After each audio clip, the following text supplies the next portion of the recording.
Hello friends, welcome back to my channel E Gyan Light. आज हम लोग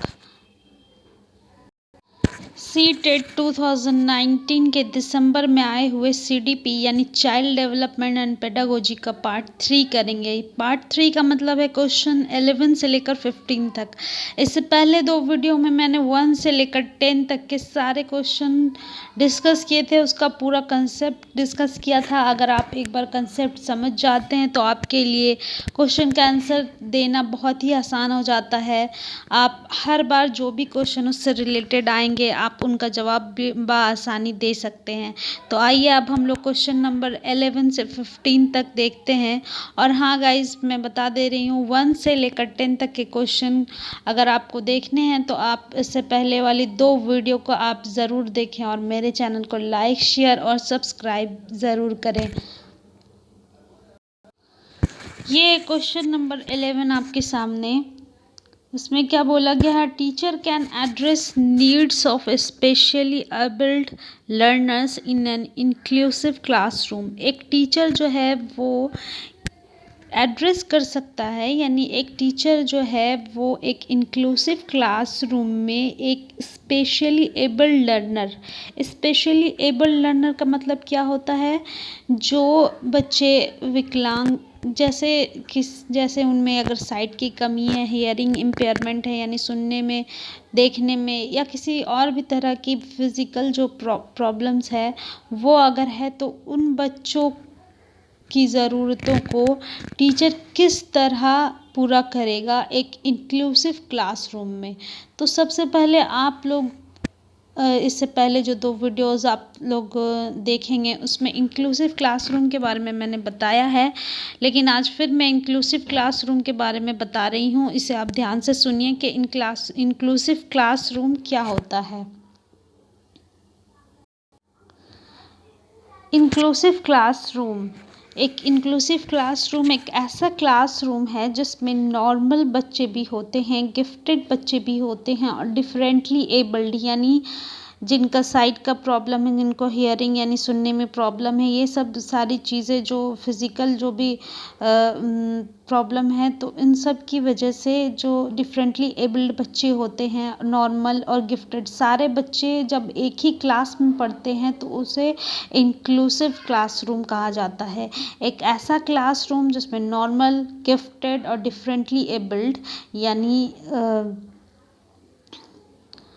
ये जो बच्चे होते हैं डिफरेंटली एबल्ड, नॉर्मल, गिफ्टेड सारे एक ही क्लासरूम में होते हैं और इनका no same way of teaching for every student, यानी हर एक स्टूडेंट को एक ही तरीके से नहीं, हर स्टूडेंट को एक ही तरीके से नहीं पढ़ाया जाता, क्योंकि उसमें नॉर्मल भी हैं, गिफ्टेड भी हैं और डिफरेंटली एबल्ड भी चिल्ड्रन हैं। इसीलिए उन्हें एक तरीके से नहीं बल्कि उन्हें अलग अलग तरीके से आपको टीचिंग करानी है, अलग अलग तरीके से हर एक बच्चे को एनालाइज करना है, यानी हर एक स्टूडेंट की एबिलिटी को देखनी है कि क्या उसमें एबिलिटी है।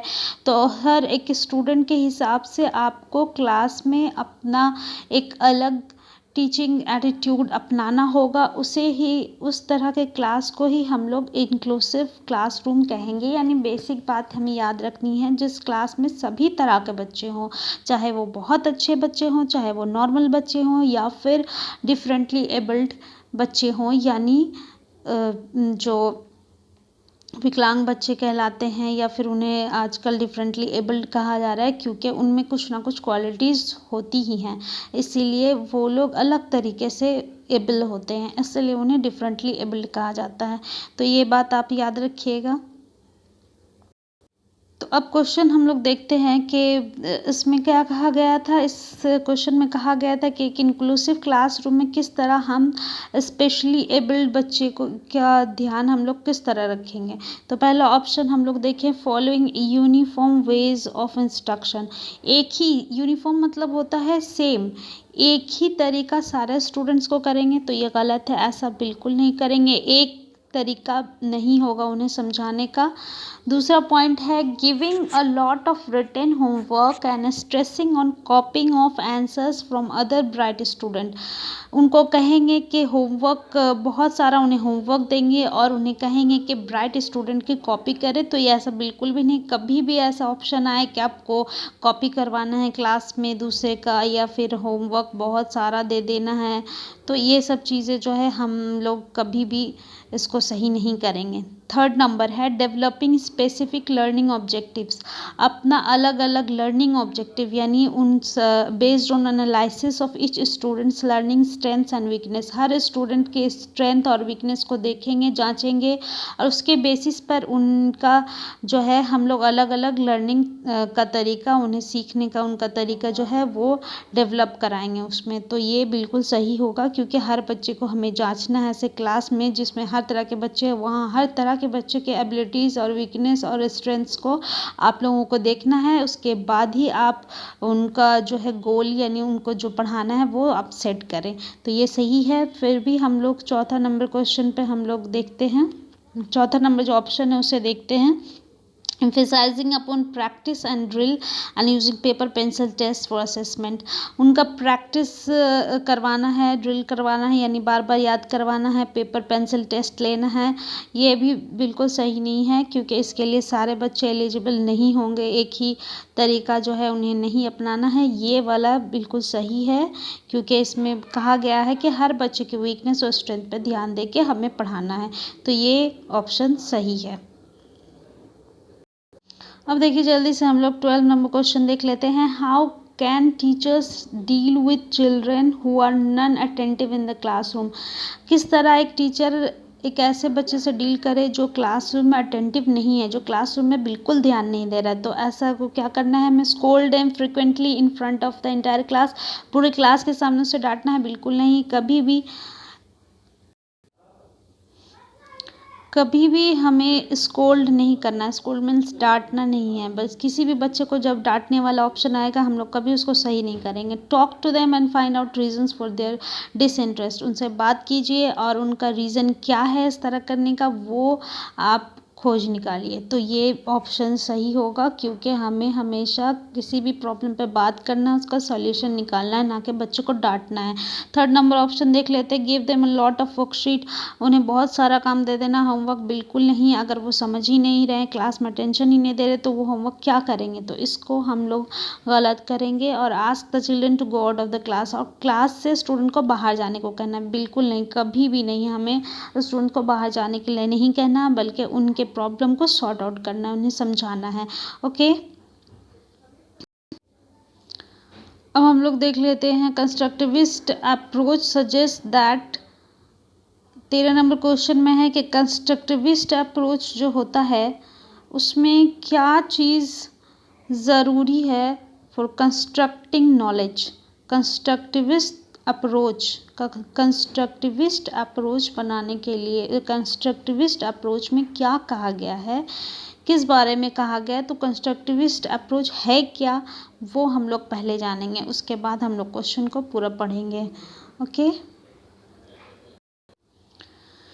देखिए गाइस, कंस्ट्रक्टिविस्ट अप्रोच जो है वो क्या होता है इसको पहले जानना बहुत ज़रूरी है। Students learn by experience. ये जो अप्रोच है कंस्ट्रक्टिविस्ट अप्रोच जो है वो उसमें कहा गया है स्टूडेंट्स एक्सपीरियंस के ज़रिए सीखते हैं। ओके, स्टूडेंट कभी भी हम लोग जो इन्फॉर्मेशन उनको देते हैं तो उसके ज़रिए वो लोग नहीं सीखते, बल्कि जो इन्फॉर्मेशन हम लोग दिए हैं उसके बाद वो लोग उस पर एक्सपीरियंस उनका जहन करता है, उसके बाद ही वो कोई चीज़ सीखते हैं। यानी जब स्टूडेंट एक्सपीरियंस के ज़रिए सीखता है तो उस अप्रोच को हम लोग कहते हैं कंस्ट्रक्टिविस्ट अप्रोच। और इस अप्रोच में एक बात बहुत इम्पॉर्टेंट है कि ये बच्चा कैसे सीखता है, जब वो एक्सपीरियंस करता है तो उसका प्रीवियस नॉलेज उसके ऊपर असर डालता है। जो भी कुछ नया वो सीखेगा उसके ऊपर जो पहले उसने सीखा है वो चीज़ उसके ऊपर असर डालेगी और बच्चा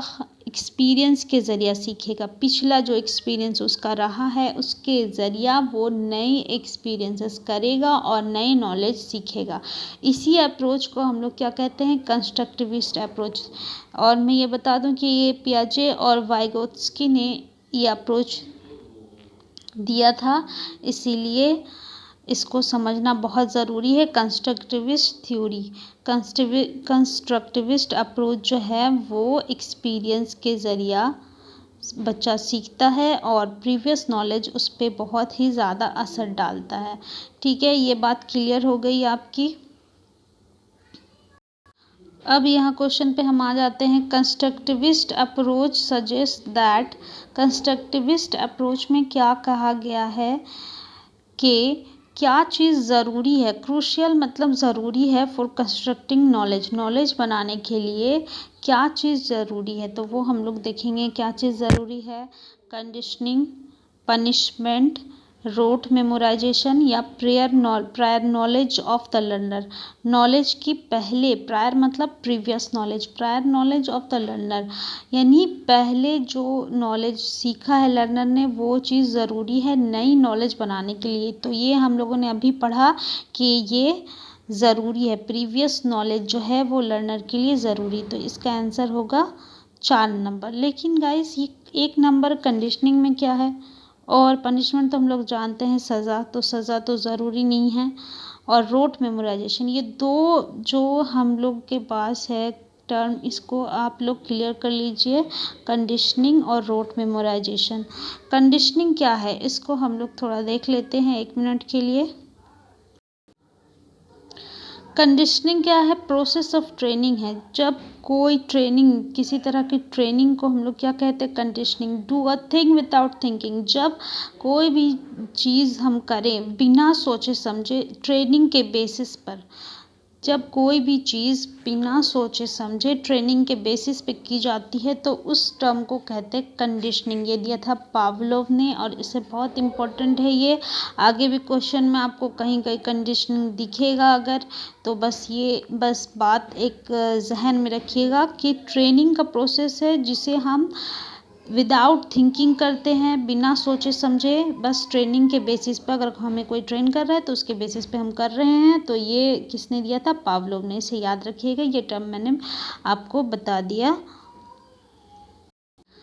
अब दूसरा है रोट मेमोराइजेशन। रोट मेमोराइजेशन जो टर्म है उसको समझ लीजिए, memorising by repetition without understanding. कोई भी चीज़ जब हम याद करते हैं रिपीटेशन के ज़रिया, रिपीटेशन मतलब बार बार उसको दोहराए जा रहे हैं, ठीक है, बार बार उसको बोले जा रहे हैं, इस तरह करके जो चीज़ हम याद करते हैं बिना अंडरस्टैंडिंग का, बिना समझे हम किसी चीज़ को बार बार दोहरा के याद करते हैं तो उसे हम लोग कहते हैं रोट मेमोराइजेशन। ये टर्म भी याद रखिएगा, कभी भी क्वेश्चन में आप लोग आए तो इसे देख के आप लोग समझ जाइएगा कि ये ऐसा याद करने का तरीका है जिसमें हम बिना समझे रिपीटेशन के ज़रिए कोई चीज़ याद करते हैं। अब 14 नंबर क्वेश्चन पे आ जाता है। Children construct naive theories about various phenomenon. In this background a teacher should, children जो है वो नाइव थ्योरीज बना लेते हैं बहुत सारी घटनाओं के बारे में। वेरियस फेनोमेनन मतलब बहुत सारी घटनाओं के बारे में, बहुत सारे वाक़यात के बारे में चिल्ड्रन नाइव थ्योरीज बना लेते हैं। तो ऐसी हालत में टीचर को क्या करना चाहिए, पहले हम लोग को समझना पड़ेगा कि नाइव थ्योरी है क्या। थोड़ा सा बस, ये कोई टर्म नहीं है, बस इसको, इसका मीनिंग जानेंगे, बस ये काफ़ी है। देखिए नाइव थ्योरी का मतलब का क्या होता है, ऐसी चीज़ें जो रियल नहीं हैं, कुछ ऐसी थ्योरीज, कोई ऐसी कहानियाँ जो रियल नहीं हैं, बिना किसी एक्सपीरियंस के।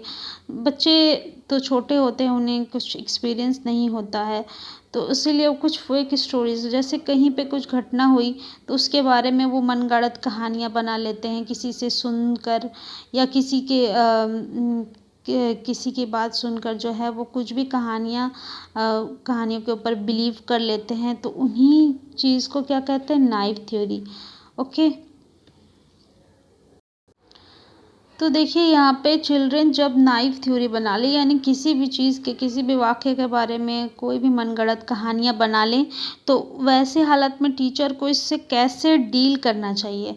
तो पहले हम लोग एक नंबर ऑप्शन लेते हैं, dismiss these ideas that children have. इस ऐसे आइडियाज़ को डिसमिस करना चाहिए, यानी खारिज करना चाहिए, उस पर उसके बारे में बात नहीं करनी चाहिए। इग्नोर चिल्ड्रंस आइडियाज़, चिल्ड्रन के आइडियाज़ को इग्नोर करना चाहिए, ऐसा बिल्कुल नहीं है, कभी भी इग्नोर नहीं करना चाहिए, उनकी बात सुनना चाहिए। डिसमिस, उसको ऐसे ही सुनकर उसको खारिज नहीं कर देना चाहिए। स्कोल्ड द चिल्ड्रन, चिल्ड्रन को तो कभी डांटना नहीं चाहिए, ये हमें पता है। और चौथा नंबर है, challenge these conceptions of the children through dialogue. उनसे बातचीत करके उनका जो कंसेप्ट बना है, यानी वो जो एक कहानी, मनगढ़ंत कहानी बना लिए हैं, उसको डायलॉग के ज़रिया उसको चैलेंज करना चाहिए, यानी उनसे बातचीत करके उनका जो फेक स्टोरी उन्होंने बना ली है उसको हमें ख़त्म करना होगा। तो ये कैसे होगा, ये उनसे बातचीत करके होगा, ना तो उनको डांट के होगा, ना उसे इग्नोर करके होगा, और ना ही बिल्कुल उसको खारिज करके होगा। तो ये जो है, ये हमारा ऑप्शन सही है, क्योंकि हाँ, कोई भी गलत स्टोरी अगर चिल्ड्रन को अगर मिलती है कहीं से, तो वो उसे हटाना हमारी जिम्मेदारी है। ओके, अब 15 नंबर क्वेश्चन देखते हैं, which of the following is not an effective strategy for teaching learning. इसमें से कौन सा जो है एक अच्छा स्ट्रैटेजी नहीं है टीचिंग लर्निंग के लिए, यानी पढ़ाने और सीखने के लिए कौन सा एक अच्छा स्ट्रैटेजी नहीं है, कौन सा एक अच्छा तरीका नहीं है। तो हम देखते हैं कि कौन सा अच्छा तरीका नहीं है। एक्सपेरिमेंटेशन एंड एक्सप्लोरेशन, एक्सपेरिमेंट करना, यानी तरह तरह से तजर्बा करना, एक्सपेरिमेंट करना, ये तो है। तो से ये जो है ये गलत होगा। ये एक बहुत ही अच्छा स्ट्रैटेजी है टीचिंग और लर्निंग प्रोसेस के लिए। Dialogue and discussion, dialogue and discussion जब हम बात करते हैं, डिस्कशन करते हैं, तो ये भी एक बहुत ही अच्छा तरीका होता है, क्योंकि इसमें स्टूडेंट का व्यू हमें मिलता है, हम अपना व्यूज़ देते हैं। ओके, तो ये भी गलत है, ये जो है एक स्ट्रैटेजी है। थर्ड नंबर देखिए, focusing on reproduction of knowledge as given. और एज गिवन मतलब कि एज गिवन जैसा नॉलेज दिया गया है वैसे ही वो रिप्रोड्यूस करें, यानी जैसा टीचर बताया बिल्कुल वैसा ही दोहराए स्टूडेंट, ये इस चीज़ पे फोकस करना। तो ये एक टीचिंग लर्निंग का स्ट्रैटेजी नहीं है। तो ये आंसर सही होगा, यानी ये टीचिंग लर्निंग का एक अच्छा स्ट्रैटेजी नहीं है। ये हो गया आंसर। और चौथा नंबर ऑप्शन देख लेते हैं, encouraging children to make intuitive guesses, उनको गेस करना सिखाना, तो ये भी गलत है।